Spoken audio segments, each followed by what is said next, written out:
आज की ताजा खबरों की इस अपडेट में बात करेंगे देश भर की तमाम बड़ी और काम की खबरों के साथ ही सरकार की ओर से आज लिए गए कुछ महत्वपूर्ण फैसलों, जारी किए गए कुछ नए नियमों की। इसके अलावा आम आदमी के लिए राहत की खबर, अब सस्ता होगा पेट्रोल डीजल। इसके अलावा फर्जी सिम कार्ड पर सरकार का शिकंजा बंद किए हैं 55 लाख से ज्यादा नंबर। इस खबर को भी जानेंगे पूरे विस्तार से। इसके अलावा बैंक खातेदारों के लिए एक जरूरी और महत्वपूर्ण खबर निकल के आए सामने, बताएंगे आपको आगे इस अपडेट में। इसके अलावा बिजली उपभोक्ताओं के लिए भी आज एक जरूरी और महत्वपूर्ण खबर है, बताएंगे आपको आगे इस अपडेट में। इसके अलावा कुछ एजुकेशनल और जॉब रिलेटेड कुछ महत्वपूर्ण बड़ी खबरें हैं, बताएंगे एक एक करके इस अपडेट में। साथ ही आज की तमाम बड़ी और काम की पूरी 20 खबरों की बात करेंगे आगे इस अपडेट में। तो बात करते हैं आज की पहली बड़ी खबर की। तो फर्जी सिम कार्ड पर सरकार का शिकंजा बंद किए हैं 55 लाख से ज्यादा नंबर। फर्जी नंबरों के खिलाफ सरकार जो है लगातार नए कदम उठाती रहती है। हाल में एक रिपोर्ट सामने आई जिसमें दावा किया गया कि सरकार ने करीब 55 लाख से ज्यादा मोबाइल कनेक्शन जो है वो बंद किए हैं। ये खबर हर किसी को यहाँ पर हैरान कर देगी। दरअसल सरकार की तरफ से वेरिफिकेशन अभियान जो है चलाया जा रहा है। ये नंबर वेरिफिकेशन में यहाँ पर संदिग्ध पाए गए थे। इसके बाद जो है सरकार की ओर से कदम उठाया गया था। वही जो आर्टिफिशियल इंटेलिजेंस जो है ASTR उसकी तरफ से यहाँ पर 67 लाख जो संदिग्ध नंबर जो है उनकी पहचान की गई थी। इसमें 55 लाख नंबर जो है रिवेरिफिकेशन कराने में यहाँ पर फेल हो गए थे। वे लोकसभा में सरकार की तरफ से जानकारी जो है वो दी गई है।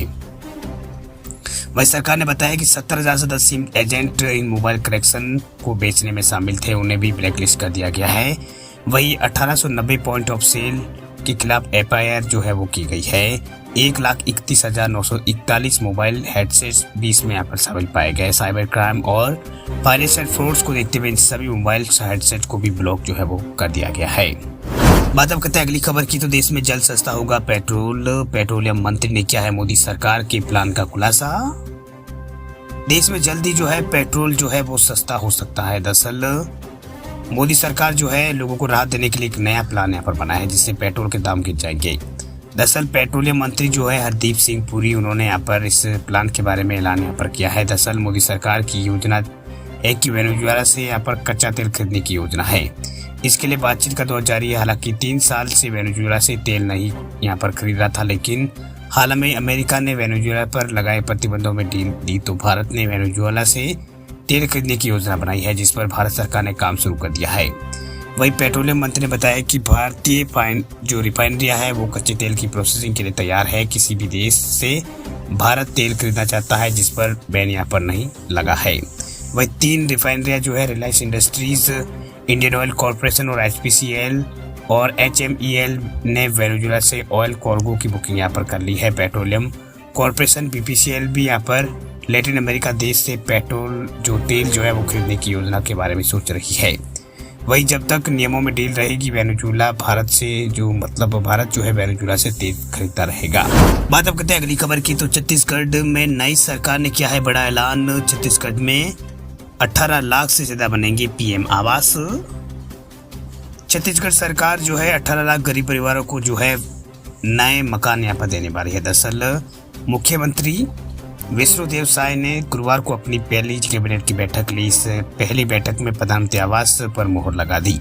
वैसे अब 18 लाख गरीब परिवारों को आवास मिल सकेंगे। उप मुख्यमंत्री अरुण साव और विजय शर्मा की मौजूदगी में आयोजित इस बैठक में 25 दिसंबर को सुशासन दिवस मनाने का भी निर्णय लिया गया। वही इस दिन साय सरकार किसानों को 2 साल का बकाया बोनस भी देगी। बैठक के बाद प्रेस कॉन्फ्रेंस में कैबिनेट के निर्णय की जानकारी देते हुए मुख्यमंत्री साय ने यहाँ पर जानकारी जो यहाँ पर दी है। छत्तीसगढ़ के मुख्यमंत्री जो है उन्होंने ये जानकारी यहाँ पर विष्णु साय ने ये जानकारी जो है वो दी है। वही दरअसल गुरुवार को मंत्रालय ने महानदी भवन में मुख्यमंत्री साय ने पहली बैठक में बताया कि बैठक में गुरुवार को केवल एक ही निर्णय लिया गया। उन्होंने कहा कि मोदी की गारंटी के तहत भाजपा ने पहली कैबिनेट में प्रदेश में 18 लाख परिवारों को PM आवास देने का वादा किया था। पहली कैबिनेट में हमने इस पर निर्णय लिया है। बात अब करते हैं अगली खबर की। तो पंजाब में बिजली उपभोक्ताओं को लग सकता है झटका। बिजली रेट में 11% तक की हो सकती है बढ़ोतरी। पंजाब के लोगों को जल्दी जो है बिजली का जोर का झटका लग सकता है। दरअसल पंजाब में बिजली जो है वो महंगी हो सकती है। दरअसल आम आदमी पार्टी सरकार द्वारा घरेलू बिजली खपतकारों को जो है 300 यूनिट जो है बिजली जो है यानी खेती बाड़ी सेक्टर को भी यहाँ पर मुफ्त मिल रही है। अब बिजली दरों में ज्यादा असर जो है कारोबारी उद्योगपतियों पर बढ़ने जा रहा है। दरअसल उपभोक्ताओं को इसमें बड़ा झटका लग सकता है। पंजाब में बिजली दरों में 11% की बढ़ोतरी की तैयारी अब चल रही है। पावरकॉम ने पंजाब राज्य विद्युत नियामक आयोग को भेजी अपनी एनुअल रेवेन्यू रिक्वायरमेंट रिपोर्ट में इस संबंध में प्रस्ताव दिया है। आयोग की ओर से जल्दी इस पर मंजूरी मिल सकती है। हालांकि पावरकॉम के अधिकारी तर्क दे रहे हैं कि 2010 में पावरकॉम के गठन के बाद बीते 15 सालों में बिजली की दरों की जाने वाली सबसे कम बढ़ोतरी होगी। रिपोर्ट के मुताबिक वित्त वर्ष 2024-25 के अंत तक जो है पावरकॉम का कुल संचित राजस्व घाटा जो है 5400 करोड़ रुपए होगा। वह इस घाटे का प्रमुख कारण साल 2021 में चुनाव के मद्देनजर तत्कालीन चन्नी सरकार की ओर से बिजली दरों में 1% की कटौती करना और उसके बाद मान सरकार की ओर से 2022 में बिजली की दरों में कोई वृद्धि न किया जाना है।